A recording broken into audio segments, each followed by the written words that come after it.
Thank you, ma'am.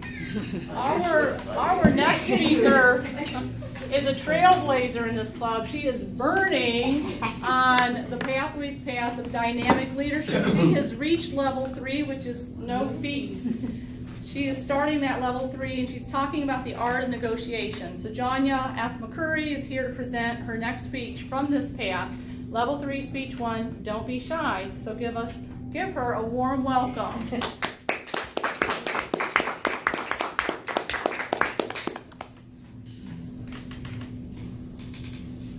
You will be doing 30 minutes of math, 30 minutes of reading, and then you'll get 15 minutes of TV time. I told my 8-year-old. I immediately got a counteroffer. She said, okay, I'll do 30 minutes of math, 30 minutes of reading, but I'll be watching TV for 1 hour. 1 hour? I'll tell you how this deal went in a little bit. But before I go there, how many of you like negotiating and consider yourselves master negotiators? No one? Why is that? Why do we all despise negotiating? Because it starts with a no. Negotiation starts when one of the parties don't like what they're being offered. Well, like it or not, we negotiate every single day. I, for myself, I'm very accommodating and compromising by nature, so negotiation comes very hard for me. It's not easy.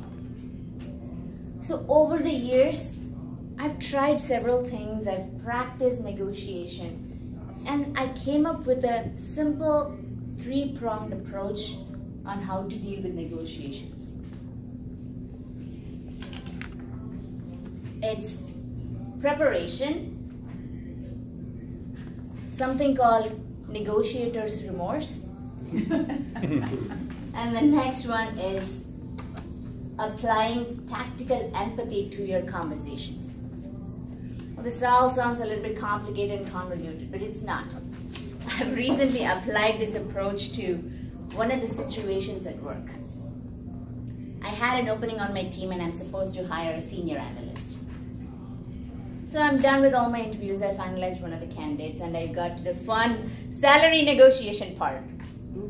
The past me would have been scared to death in this part, but now I'm not, because I have my 3-pronged approach. The first step was preparation. I went into the interview with the market value for this position, my budget limit, the upper limit, and also what the candidates usually expect. With all these pieces of information, I was equipped with a lot of confidence going into that meeting. The second prong was negotiator's remorse. So let me expand on that term a little bit. I was supposed to ask a raise for my boss, and I said 5%, and he immediately agreed to that. I felt bad. Should I have asked for 7% or even 10%?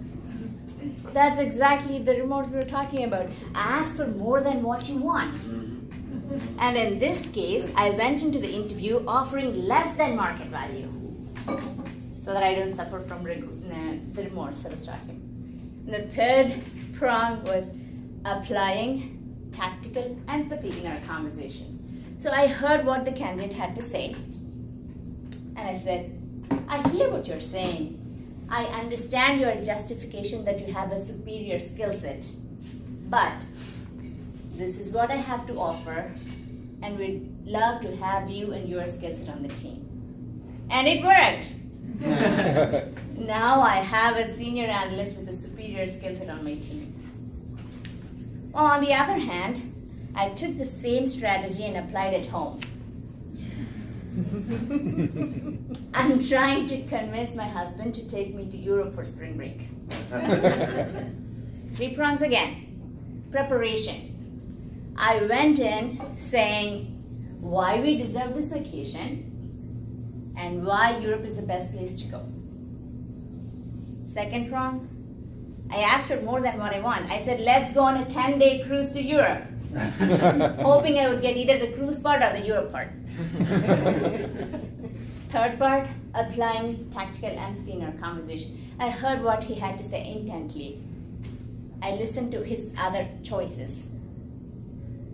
Turns out, his other choice actually made more sense. He wanted to spend this money on Florida College Savings Fund for our 8-year-old daughter. So, not all negotiations work, but hey, don't be shy. Ask for more than what you want. And going back to my deal with my 8-year-old, I simply said, I don't negotiate with 8-year-olds.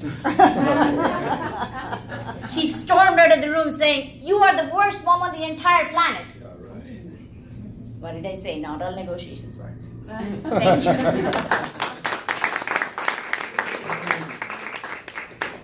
All right.